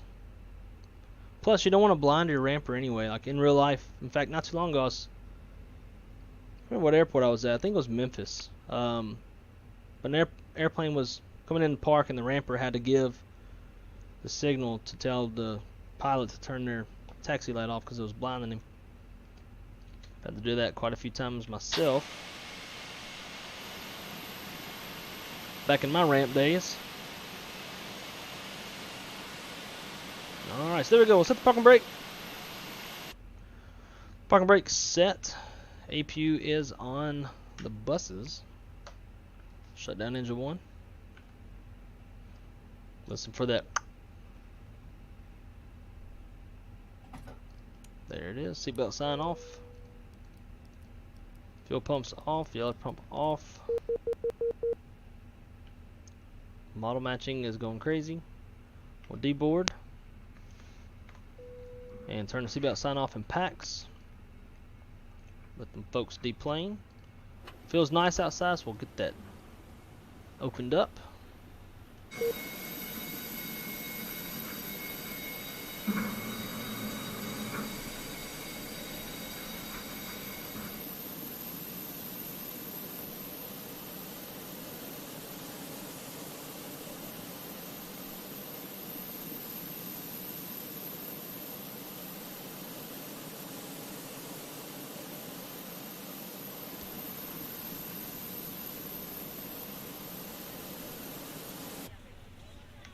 Sweet, everybody is now getting off my airplane. Let's see, parking checklist. Slides are disarmed. Engines off. Seatbelts off. Exterior lights set. Ice protections off. Fuel pumps off. Yellow pump is off. Chalk signals received. And parking brake is on. Parking checklist is complete. Come down here to the ATSU, and we'll get our arrival time in the gate at 14:37. So yeah, we would have been just a little bit late had we not let our passengers know about the delay, but it's better that we let them know about it than not. So, good on us for that. Here's what I got so far for my Spirit airports, trying to get a a Spirit operation going. But all these airports that you see are all airports that I've bought, and just gonna keep building them up until I got all of them. Whenever they're all made. Missing a bunch, but I got a bunch, so that's cool. Let's see. Alright, Nicole, have a great morning and a great rest of your day. See you on the next one, I hope. Let's see, Hibble, so I updated the nav data in the nav data center, yet I get a nav upgrade. Okay, yeah, that's fine. So there's like two different, this is what I think it is. I'm not 100% sure, but there's two different parts to like nav in the Airbus. You got the GPS, then you also have the IRUs, initial reference unit. So GPS, you know what that is? That's cross triangulation with satellites, IRUs is inertial reference unit. It's gyroscopes that are like, they align as well. They're spinning, and like I'm trying to get too complicated with it, but basically, like let's say you're flying, you lose GPS, you will still have like GPS-like capabilities for up to 6.2 hours because of the IRUs. So I believe that when it says nav whatever upgrade, it's like the GPSs haven't aligned, but the IRUs have, something like that. It's some sort of a navigation upgrade from what it was, where it was just nothing. So you can just clear that out. Don't worry about that. Just give it, your alignment time, and then once everything's aligned, good to go.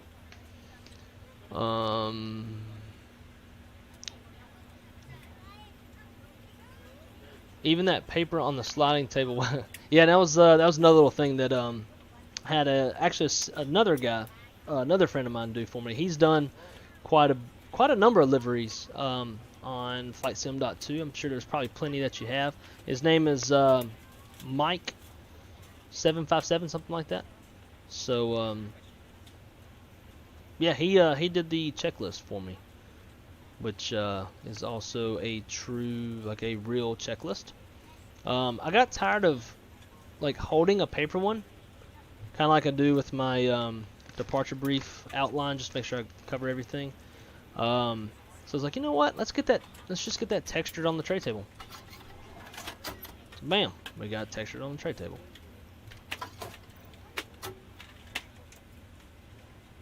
Yeah, it's not hard. All you got to do. So you have IR, or you have ADIRs, 1, 2, and then 3. So they'll all be in the off position, and you just put it nav in number 1, nav in number 2, and nav in number 3. And then you can also put it put this little dial here in the STS as status, and then I put it on number 3, and this will tell you up here in minutes how long until the alignment's done, but it will also tell you on the upper ECAM as well how many minutes until it's aligned. Usually it's roughly 7 minutes or so, but yeah. I did it. I think I did it correctly last night, but don't feel confident. Feel like I got lucky. And you probably just did it and it sat long enough to align. Now, that's the thing though, is if you put them into a line and then you move the airplane, screwed it up, and you got to start all the way over. So don't move the airplane. Let's get the cockpit door open. Again, we got that nice Spirit placard. The only other placard that we do have on the cockpits is Spanish for crew only, or it says crew only. Then under it says crew only in Spanish. But oh, VNAV, gotcha. Shit, I can do some VNAV approaches for you. Not hard. It depends on if you go into your EFB, go to sim settings and airline modifiable information. So FLS basically makes an RNAV approach look very similar to an ILS. The ILS carrots on the for the glide slope, or I guess technically if it's a GPS approach it's a glide path, but the carrots on the side and on the bottom will look a little bit different so that the pilot knows it's not an ILS. But basically, an FLS, which is like FMS landing system, makes an RNAV very similar to an ILS in the way that it looks and the pilot perceives the information from the PFD. So basically, even if you have this off, there's not a whole lot different that you do. So when you're if you're turning, like you've selected, you want whatever RNAV approach. When you're about to turn final, hit the approach button, and that will put it into final app or something of the. I think it's final app. That's what it says on the. It's what it enunciates. But basically, it's kind of the same thing as like if you were flying an ILS. It's just not an ILS. It'll then give you vertical deviation on the PFD. A lot of times what I'll do, and I've seen our pilots do, is they'll come into the McDo, go to the perf, and activate the approach mode early, which if you do that, you have to be in selected speed. So go selected speed, activate approach, and then as you get a little bit close, then you can hit the approach mode button, and that'll put it into final app, and it will display your vertical navigation and then side to side, whatever, the lateral navigation type stuff, and it'll fly it just like you would fly an ILS, and then when you get close, disconnect and hand fly the airplane to the ground. But I can definitely do, I'll do one specifically for you to show that. It's a little easier when you're doing it to show versus explain it. If you have the FLS turned on in the EFB, you then will use the ILS push button to display those carrots. If you have the FLS off, then do not use the ILS push button. So FLS, use the ILS button. No FLS, do not use the ILS button. But I'll do a stream for you just for that. So Miriam, let's see. I did not say not. I said they do dressing pilot uniform like it's a couple of months. Oh, yeah. So like yeah, they definitely do. And that's to kind of like prepare the students for, like they try to make flight school as close to what flight training is for an airline. So yeah, those flight students will wear pilot uniforms to kind of prep. Boeing 737 MAX 8 American Airlines cockpit. Yeah, I think we have a little bit of a language barrier or something between us, Miriam. Not a whole lot of context to some of your messages. Not really sure what to make of them. Yeah, easier to explain exactly what I'm talking about over voice. Sure, and in fact too, like we could probably do like if you're flying one day, I can walk you through it. If you like, you could stream your what your computer is showing on Discord, and then like as you're on approach, I can help walk you through it. But it's incredibly simple, super simple. Wish they could have that FLS final app coexisting option. Huh? I don't think I know about that. And to be honest, I don't know the most about GPS approaches as far as doing them from the cockpit. Thanks to the Fenix, like I've learned quite a bit more about them. Obviously, I can dispatch them in real life, but we typically try to play in ILSs if able. And then if the pilot wants to not do an ILS and do a GPS, that's their call. But so let's do let's get the airplane prepped real quick. And we're going to do the replay. Watch this incredible bounce. In fact, before I do that, let's submit the PIREP, get that out, and then close this so it doesn't ding me for nothing. Same with vSpirit, file the PIREP. Yep. Curious to see what my landing rate was. So my logbook, damn, we got a 100 on that one. Forgot to change my airplane to a 320 Classic. No big deal. So we got a 100. Whoa. It definitely clocked my landing rate on the bounce and not the initial impact. Gave me a negative 54, so I'll take it. Close that. But let's see what Volanta says, because Volanta always speaks the truth. Oh, okay. I'll definitely take it. Negative 194? Hell yeah. I thought it was going to be way worse than that. Cool. Do that. And we'll get this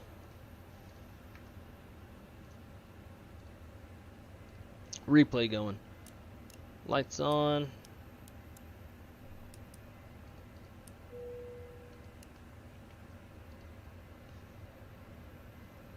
And let's go. Flaps full.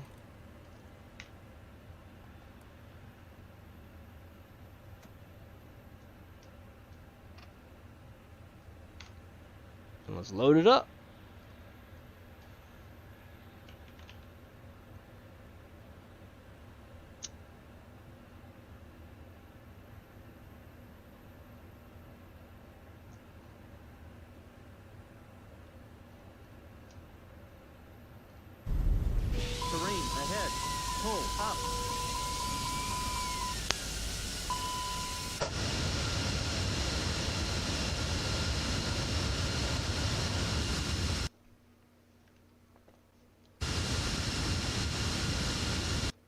Go. Don't you? There we go. Alright, let's go. Why can't I not turn? Dude, this cable's pissing me off.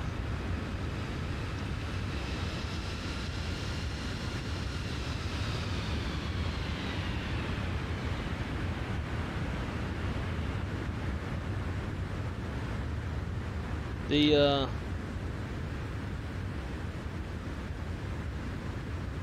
pivoting stick won't work. I'll stop this and then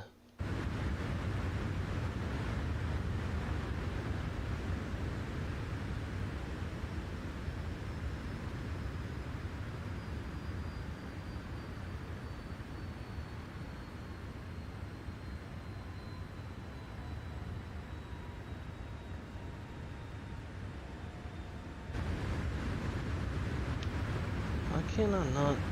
Bear with me, guys. This thing's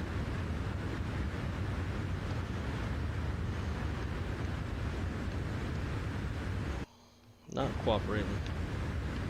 Still won't do it.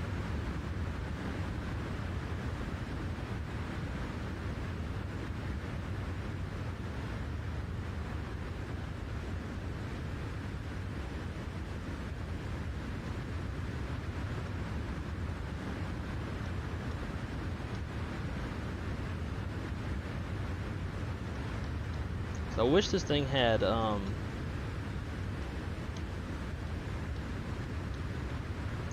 wish it had replay like X-Plane does. Hopefully one day they kind of get that squared away.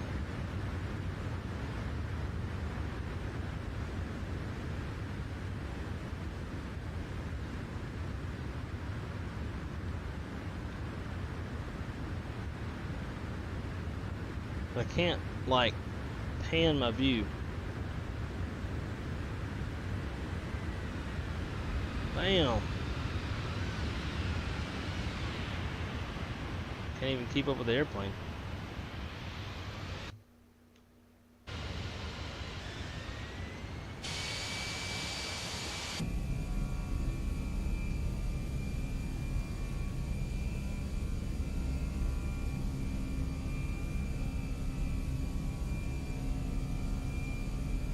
This replay stuff's not worth it, in my opinion.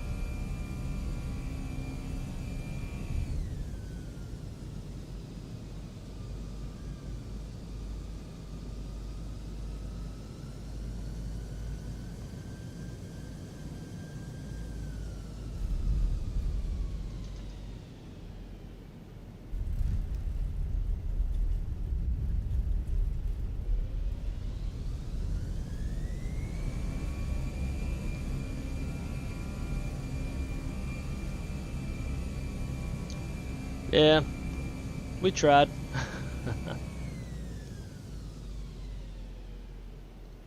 Okay, so let's see, not sure if it's similar to the 7.3 where you set your base altitude and the 7.3 will fly the VNAV all the way down from top of descent.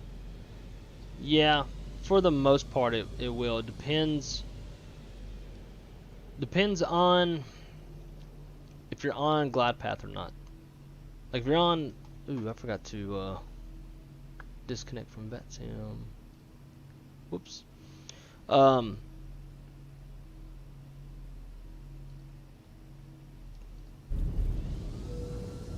Yeah, so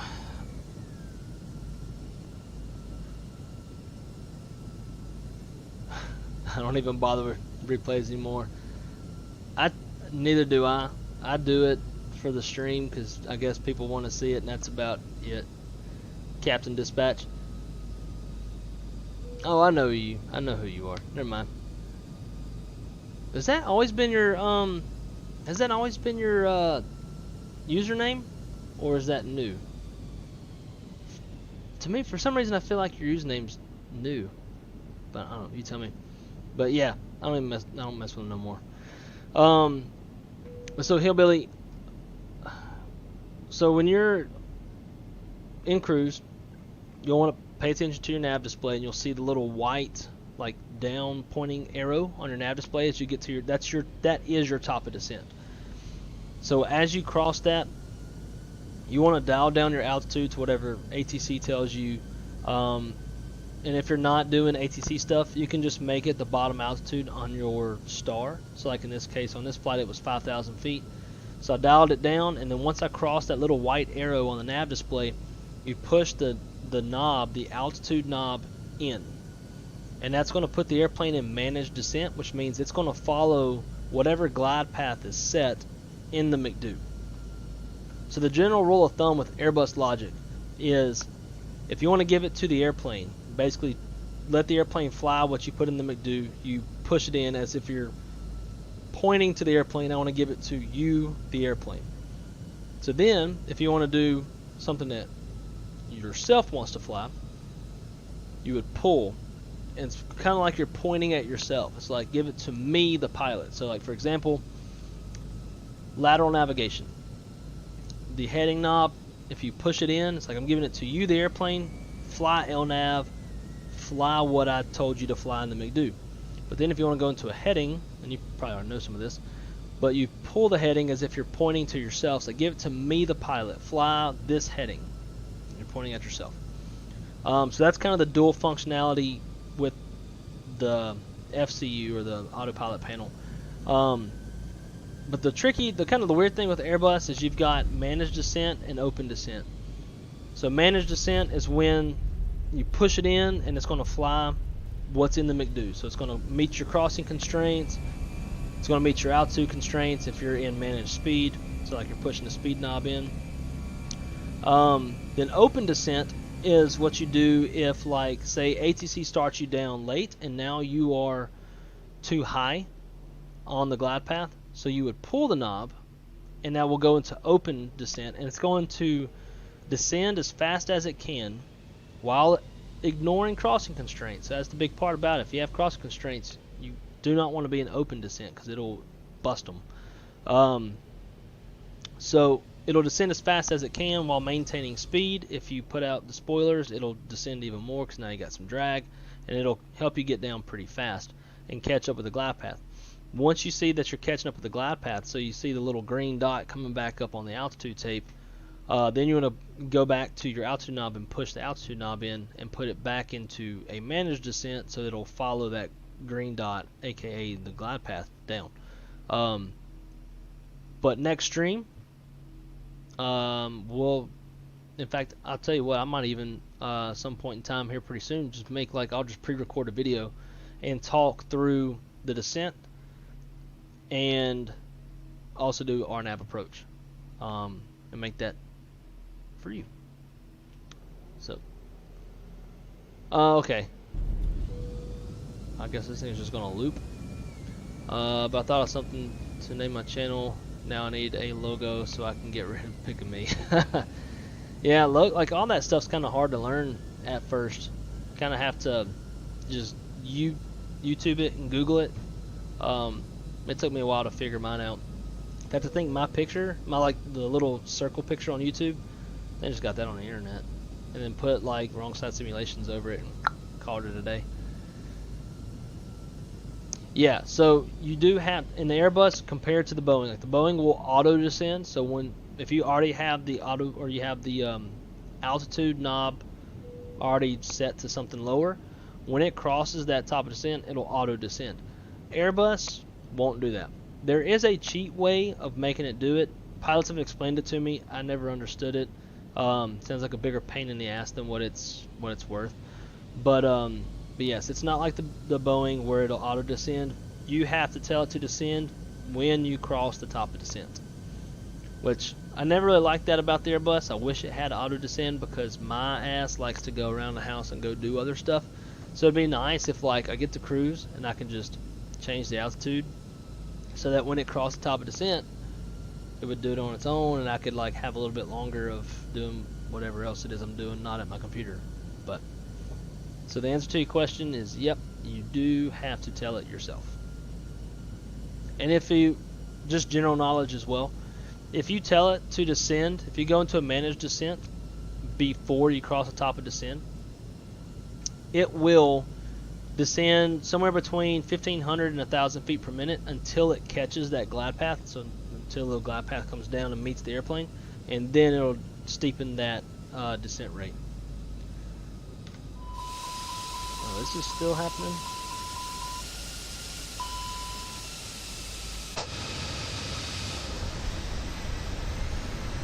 This should be a good view of the bounce. This is a hell of a bouncy landing.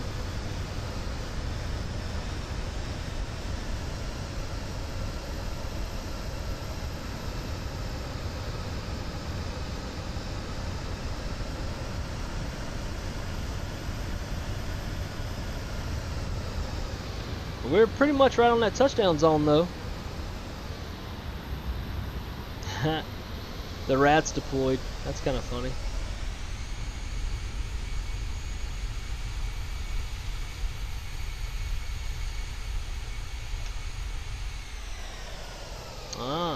So if I do all this stuff, sweet, let's do this.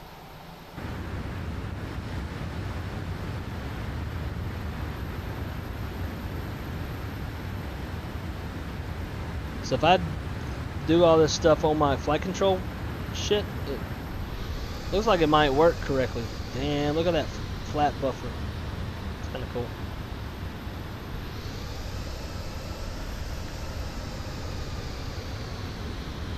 Let's see if this works.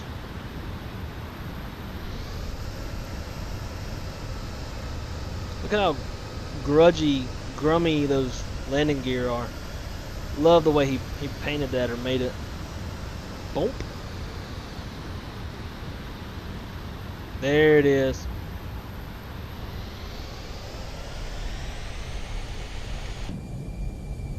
Yes, there we go. So now I know. If I just do it with my actual controls, it'll look right in the replay.